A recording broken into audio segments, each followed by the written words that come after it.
Alright, so now I'm just cutting the windows out of the cockpit cover, plastic, part number what? P something or another, P for plastic, and yeah, I don't have it in front of me, so I don't know. Part P something or another, and you're just cutting the windows out. So each time before I get the blade, I just go around with the marker, as I did here, just once again,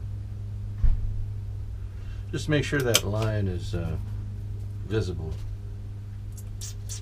There we are. And then we're going to carefully, painstakingly,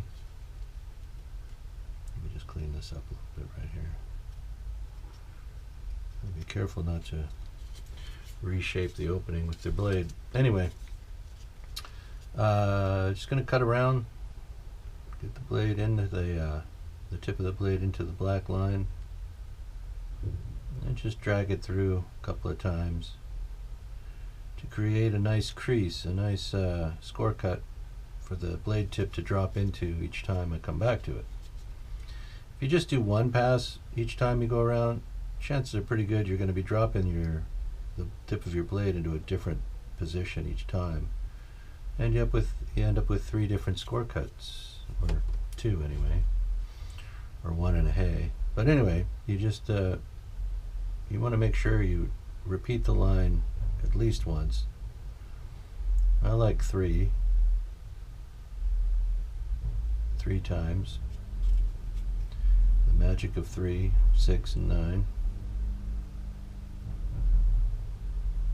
Was it Tesla who said unlocking the mysteries of 3 and 6 and 9 opens a gateway to all kinds of knowledge? I don't know. Was it Tesla said that? Somebody else. I'm sure somebody else said it. Humans been walking the earth for over 1 million years. Had to be more than one genius in all that time, right? Hell, humans might have been walking the earth for more than countless millions of years. We don't know. Earth is 4.5 billion years old. A billion is 1,000 million. 1,000 million. 1 billion is 1,000 million years. 1 million times 1,000. 4 billion is 4,000 million years. Anything could have happened in that time. That's a massive span of time. That's almost an incomprehensible span of time, given that the average human life is, what, 82.6 years, whatever it is today, decreasing, repeating rapidly. Anyway, I digress. So what you want to do is you want to keep coming back to that score cut you made with your initial 3 passes, each time dropping the tip of your blade into that existing line, that existing groove, that slot you've been working on there. You got a slot up in there. Slot-a-palooza. And then you get eventually to the point where the blade wants to sneak right through the plastic. And when that happens, it's time to start working it over a different way. I'll show you what I mean. You want to be careful the tip doesn't jet through there into your fingertip on the other side. But, you know, like with anything else, everything you do is fraught with some kind of a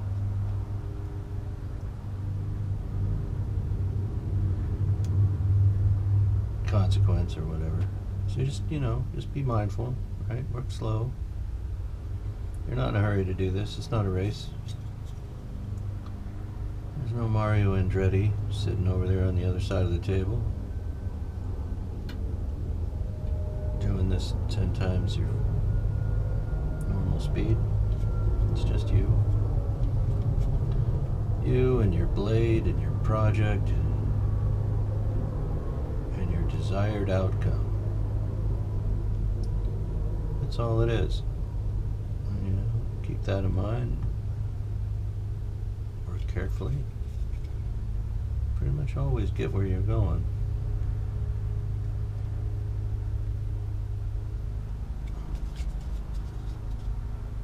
It's when you get in a hurry, or you get, I don't know what the word is, you get in a hurry, you get sloppy, you get careless, that's it. And then, you know, you get a problem. That's true no matter what you're doing. Oh yeah, okay, so she's still in there pretty good. We've dragged this through a few times, and so this piece of plastic is pretty thick as far as, you know, relatively. There we go. Now she's trying to creep in. So now the blade is dropping through the plastic, and you want to be careful not to pull too hard and drag a line down into here or across here, or have that blade snap forward on you, which it's likely to do.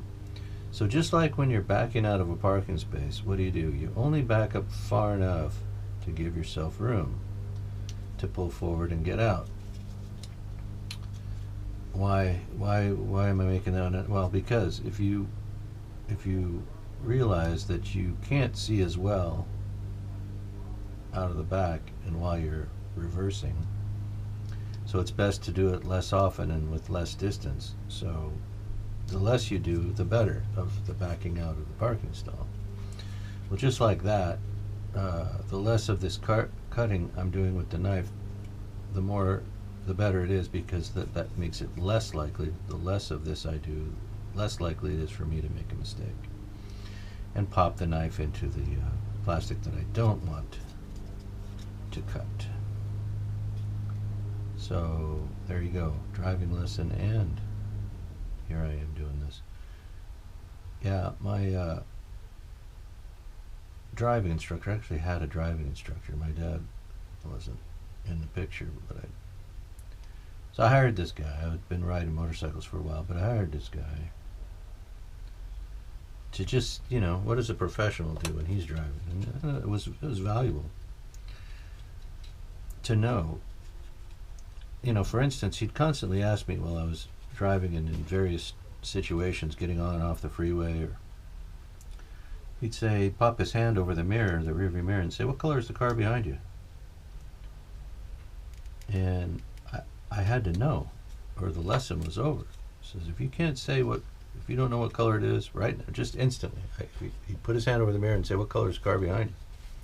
And if I didn't know, we'd have to end the lesson and say, look, you got to know, you got to be just as aware of the cars behind you as the ones in front of you. Same with the ones beside you. And you don't want to have cars beside you, you tell me. He said, I don't want a guy right there beside you. What? That takes away an option for you if there's a situation. You can't go that way. So you don't want that, but you need to know. And the reason that, you know, so it gets you checking the mirrors, right? What color is the car behind me? Now I'm looking every time. I'm constantly checking to see if there's a car behind me, and then I, on top of that, what color is it? So I can answer that. And it was a really valuable driving tip. Among, I don't know, I probably got maybe a dozen different real quality pieces of knowledge from that guy. He was a good guy. Guy had a 70, what was it, a 73 Pinto with a V8.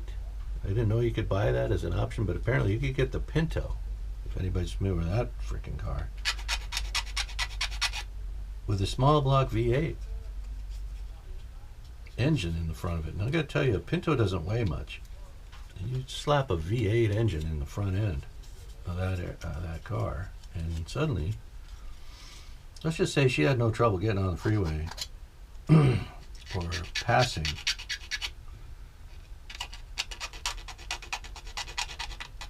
slower traffic, and she got pretty good gas mileage despite that engine. I don't know what the cubic inch on it was. I can't remember. I can't remember what it was. It was probably like a 289 or something. I'm sure it wasn't a great big V8. It wasn't a big block, but it didn't need to be in that Pinto. Man, she jumped. You put her foot on that thing, and she jumped. That was the other thing. One of the other things this fella says, you're getting on a freeway here. You're not pulling into the Safeway parking lot. When you get on the freeway, get on the freeway. Don't spend any time in that on-ramp. The objective here is to get on the freeway. And he says, how fast do you think most of the cars on the freeway are going? Well, having ridden a motorcycle and being a little bit familiar, I said, I think the average speed is somewhere around 75 miles an hour in those days, about 75. Average speed, right? You got your jack wagons going 85, 90, and you got your grandmas going, 55, 60. And then you got, the average speed. So he says, what you want to do on that on-ramp is get up to that speed. You want to get to 75 miles an hour in that, about 40 or 50 yards of on-ramp that you got. So he says, just step on the pedal, mash it, get it all, give her the onions, he'd say, and get on the freeway. You don't merge. The way to merge onto the freeway isn't with your brake, unless there's heavy traffic. But if you're merging onto a normal freeway situation, you don't do it without your gas pedal. Always bring your gas pedal with you when you're getting on a freeway. So that was good, that was good information. I liked it. And there was lots of stuff about driving in the rain, snow, a little bit about snow, and traction, basically traction. Setting up turns, you don't plow through the turns on your gas pedal, you set up for them, you slow down, you brake, and then you drive through the turn. You're on the gas through the turn. You're pulling the car through it, pushing it, depending on front or rear wheel drive. But you're using the motor and engine transmission to help with the steering, pull you through a turn, typically. And again, depending on traction.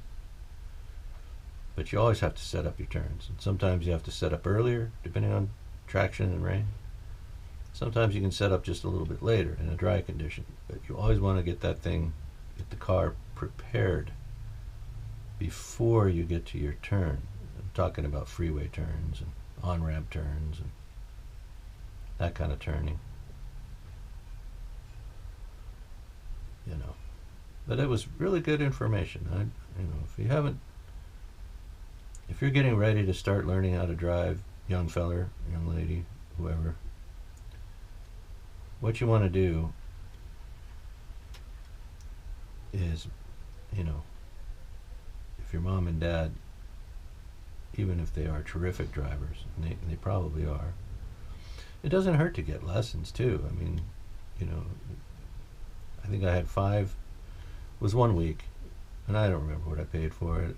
It was probably $30 each session, to maybe more. It's probably more than that now. But this is if it's the right driver, somebody who's been at it for a long time, someone who's been a professional driver. I drove all kinds of cars. I've had a Class 1, a Class 2, a Class 3, and a Class 4 license. So I've driven pretty much everything. I've driven motorcycles, I've driven trucks, I've driven limousine, I've driven tow trucks, wreckers, what the rednecks call a wrecker. Commercial towing vehicles, I've driven those. Delivery, I've driven for, professionally as a job, more times than I can count. It's a job you could always get, when you're between jobs or something. If you're a good driver and you don't have tickets and you're not reckless, you can always get a driving job. And it's not bad driving around, making a living doing that, or at least, for a while.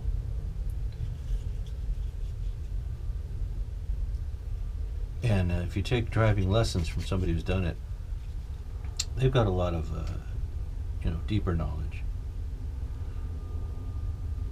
For instance, did you know, I used to drive wreckers, as I said, and one of the things you can get into with a wrecker is oscillation. You towing another vehicle, and if you're short-sighted, you're looking down the hood of your truck or your car, and if you're not looking all the way down the end of the road, you're on the highway and you're not looking all the way down the end of the road, if you're just looking over the hood at the nearest car in front of you, or maybe you're looking at the car ahead of him, thinking that that's good, you're making a lot more steering corrections. The little steering corrections are increased the shorter your line of sight is. So if you're looking all the way to the horizon on the highway, you're making far fewer of those little steering corrections, far fewer. And so even whether you're in a car or a truck, or you're carrying other passengers, everybody feels those little corrections. But as a limousine driver and as a commercial towing operator, I can tell you, the more of those corrections you make, the less, the lower the quality of your driving, and in the case of towing something, you get that vehicle on the hook into a kind of an oscillation,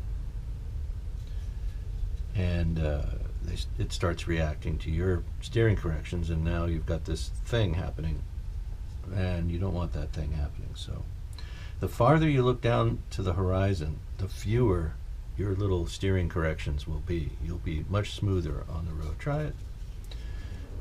Tell me, and come back. If I'm wrong, come back and tell me, no, I think you'll find it improves the quality of your driving. Plus, the farther down the road you're looking, of course, you're constantly shifting your focus. You're looking way down the road, then you're looking at the car directly in front of you, then you're looking at the flow of traffic, and again, the farther you look, the sooner you're going to see an emergency or other situation on the road. You'll see the flashers sooner.